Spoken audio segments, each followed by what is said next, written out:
இனிய காலை வணக்கம் நண்பர்களே. 63 நாயன்மார்களில் ஒருத்தர் பூசலார் நாயனார்.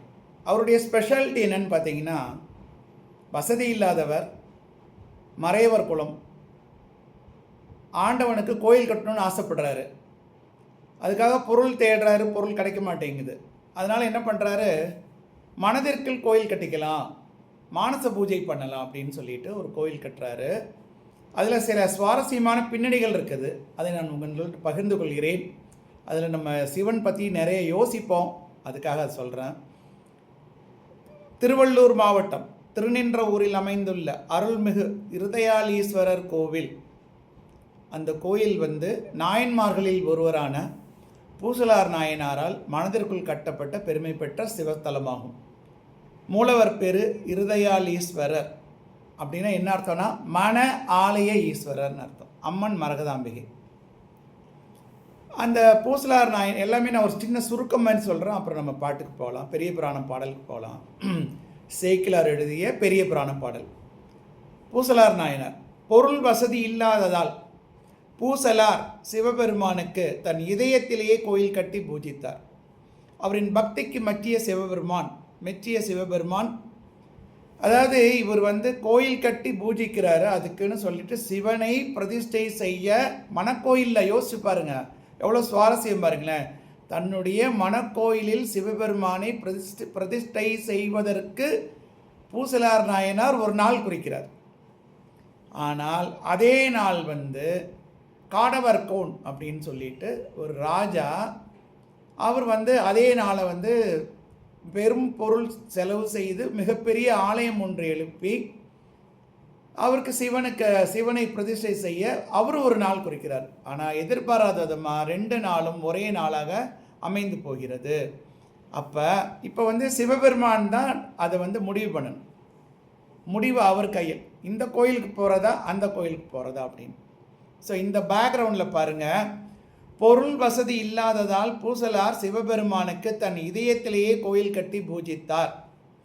அவரின் பக்திக்கு மெச்சிய சிவபெருமான் காஞ்சிபுர அரசன் ராஜசிம்ம பல்லவனுக்கு கனவில் தோன்றி, அப்பா நீ உன்னுடைய அந்த குடமுழுக்கு நாளை கொஞ்சம் போஸ்ட்போன் பண்ணிடு, வேற நாள் வச்சுக்கோ, இன்னைக்கு நீ குறிப்பிட்ட நாளில் நான் வேற ஒரு இடத்துக்கு போக வேண்டியிருக்கு, பூசலார்னு ஒருத்தர் ஒரு கோயில் கட்டியிருக்கார், அதுக்கு நான் போகணும் அப்படின்னு சொல்லிட்டு நீ உன்னுடைய நாளை கொஞ்சம் வேறு டேட் தர, இன்றைக்கி என்னால் தர முடியாது அப்படிங்கிற ஒரு பாவனையில் சொல்லிடுறார்.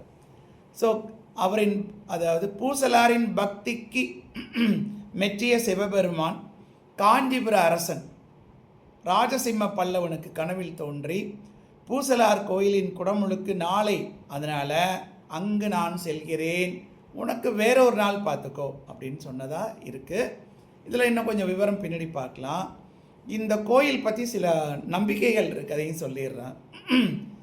இறைவன் இதயத்தில் உறைந்தவர், அதாவது பூசலார் நாயனாரில் மனதில் கோயில் கொண்டவர் இறைவன் அப்படிங்கிற காரணத்தினால இங்கு வேண்டிக் கொண்டால் இதே நோய்கள் மற்றும் மனக்கவலைகள் நீங்கும் அப்படிங்கிறது பக்தர்களின் வலுவான நம்பிக்கை. அப்புறம் மூலவர் இருக்கக்கூடிய கருவூல அமைப்பே மனித இதயத்தின் அமைப்பை குறிப்பதாக நம்பப்படுகிறது. சரி, இப்போ சில சிறு குறிப்பு மாதிரி டக் டக் டக்குன்னு சொல்லிட்டு வரேன். உங்களுடைய நேரம் அரியது அப்படிங்கிறதுனால உணர்வினால் ஆலயம் எடுத்தவர் பற்றிய குறிப்பு. சான்றோர் மிக்க தொண்டை நாடு, அங்கே இருக்கிற திருநின்ற ஊர், அதில் வேத நீதி கலை உணர்ந்தவர் பூசலார். நிதி இல்லை, பொருள் இல்லாதனால மனதில் கோயில் கட்டுகிறார். அது எப்படி கட்டுறாரு பாருங்களேன். பணம் தேடுவதாக நினைவில் நினைக்கணும், இங்கங்கே போய் பணம் கலெக்ஷன் பண்ணுறதா. தக்க சிற்பி ஒருவரை மனதில் தேடுறார், அடிக்கல் நாட்டுறார், உறக்கம் இல்லாமல் தூங்காமல் இரவு பகல் தூங்காமல் மனக்கோயில் கட்டுறார். எவ்வளோ பண்ணி பாருங்கள், இரவு பகல் தூங்காமல் மனக்கோயில் கட்டுறார். வேலைப்பாடுகள் மிக்கதாகி சிகரம்லாம் கட்டிடுறார், கோபுரம் கட்டிடுறார், நீண்ட நாள் கட்டுறார், தூண்கள் இருக்குது, சுதை சிற்பங்கள் இருக்குது, குளம் வைக்கிறாரு, எல்லாம் பண்ணி கோயிலுக்கு திருமுழுக்கு திறப்பு விழா நாள் குறிக்கிறாரு. அதையும் சிவன்கிட்ட, அப்பா நான் இந்த நாளில் உனக்கு கும்பாபிஷேகம் பண்ணுறேன், நீ வந்துரு. ஆனால் எதிர்பாராத விதமாக காடவர்கோன் கோமான் காஞ்சிபுரத்தில் தான் கட்சி நகரில் கற்கோயில் கட்டி திறக்கும் நாளும் அதே நாளாக போச்சு. அப்போ சிவபெருமான் என்ன பண்ணுறாரு, இது இவங்களுக்குள்ள இஷ்யூ ஆகிடும்ன்ட்டு முதல் நாள் இரவு சிவன் காடவர் கோமான் கனவில் தோன்றி, பூசல் அன்பர் நீண்ட நாள் நினைத்து நினைத்து எனக்கு ஒரு கோயில் கட்டியிருக்கிறார், அவர் கோயிலுக்கு நாளை செல்கிறேன், நீ உன் அந்த கும்பாபிஷேக நாளை பின்னர் வைத்துக்கொள் அப்படின்னு சொல்லிடுறார். அப்போ என்ன ஆகிடுது, ராஜா முழிச்சுக்கிறாரு. திடீர்னு முழிச்சுட்டு யாரா அந்த காடவர்கோன், யார் அந்த தொண்டர் அப்படின்னு சொல்லி காடவர்கோன் தேடிட்டு இருக்கார். காடவர்கோனாகிய மன்னர் அந்த தொண்டரை காணும் விருப்பத்தோடு, அந்த பூசலார் யார் என்ற விருப்பத்தோடு திருநின்றவூர் வருகிறார். பூசலன்பர் அமைத்த கோயில் எங்கே இருக்குன்னு சொல்லி ஜனங்கள்கிட்ட கேட்குறார். ராஜா வராரு, ஜனங்க சுற்றி இருக்கிற ஜனங்கள்கிட்ட கேட்குறாரு, எங்கப்பா அந்த பூசலார் அமைச்ச கோயில் அப்படின்னு. அவங்க சொல்லியிருக்காங்க அப்படி எதுவும் இல்லைங்க அப்படின்னு மற்ற மறையோர் கூறியிருக்கிறாங்க. மற்ற அந்தனர்கள் அப்படியெல்லாம் கோயில் இல்லைங்க. சரி, அப்போ இந்த பூசலாராவது யாருன்னு சொல்லுங்கப்பா அப்படின்னு சொன்ன உடனே அவரை பூசலாரை அடையாளம் காட்டுறாங்க. நீங்கள் கட்டிய கோயில் எங்கே உள்ளது அப்படின்னு கேட்குறாரு. அப்போ அவர் எனக்கு கோயிலே நான் என்ன கட்டலைங்க, மனசுக்குள்ளே தான் இருக்கார். ஆனால் பூசலாருக்கு பயமாக இருக்குது. ஏன்னா எதுக்கு நிற்கிறவன் ராஜா, அதனால் இருந்தாலும் உண்மையாக சொல்கிறார். நான் கட்டியது மனக்கோயில் என்று விளக்கினார். அரசர் வியந்து, அரசருக்கு ரொம்ப ஆச்சரியமாக போயிடுது. இவர் மனக்கோயில் கட்டியதற்காக சிவபெருமான் அங்கு பிரதிஷ்டை ஆவதற்காக தன்னுடைய உண்மையான கற்கோயிலுக்கு வராமல் போய்விட்டார். அப்போ சிவன் யாருக்கு ப்ரையாரிட்டி அதிகம் கொடுக்குறாரு, அடியார்களுக்கு தான் அதிக மரியாதை கொடுக்கிறார் என்ற அர்த்தத்தில் அவர் பூசலாரின் காலில் விழுந்து வணங்கினார், தன் படையுடன் காஞ்சி மீண்டார். அவ்வளோதான், இதுதாங்க விஷயம். இப்போ அந்த குறிப்பிட்ட பெரிய புராணம் பாடல் அதை நான் பாடிடுறேன், நல்லாயிருக்கும். தயவுசெய்து வெளியில் போயிடாதீங்க, பாருங்கள். மனதில் திருக்கோயில் கட்டி அகபூஜை செய்த பூசலார் நாயனார் பற்றிய பாடல் பெரிய புராணத்தில் இருக்கிறது.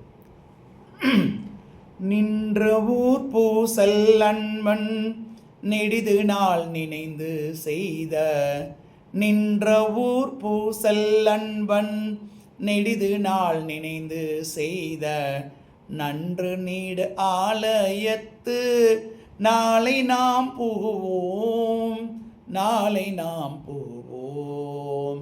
நின்ற ஊர் பூசல் அன்பன் நெடிது நாள் நினைந்து செய்த, நன்று நீடாலயத்து நாளை நாம் புகுவோம்.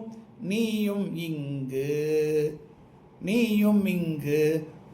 ஒன்றிய செயலை நாளை ஒழிந்து பின் கொள்வாய் என்று, அதாவது உன்னுடைய குடமுழுக்கு விழாவை வேற நாளுக்கு மாற்றிக்க. ஒன்றிய செயலை நாளை ஒழிந்து பின் கொள்வாய் என்று, கொன்றைவார் சடையார் தொண்டர் கோயில் கொண்டு அருளி போந்தார். ஒன்றிய செயலை நாளை ஒழிந்து பின் கொள்வாய் என்று, கொன்றைவார் சடையார் தொண்டர் கோயில் கொண்டு அருளி போந்தார், கோயில் கொண்டு அருளி போந்தார் அப்படின்னு சொல்லி உங்களுடன் பூசலார் நாயனார் புராணத்தை பகிர்ந்து கொண்டு, பெரிய புராணத்தில் ஒரு இனிய பாடலை பகிர்ந்து கொண்ட மகிழ்ச்சியுடன் விடைபெறுகின்றேன்.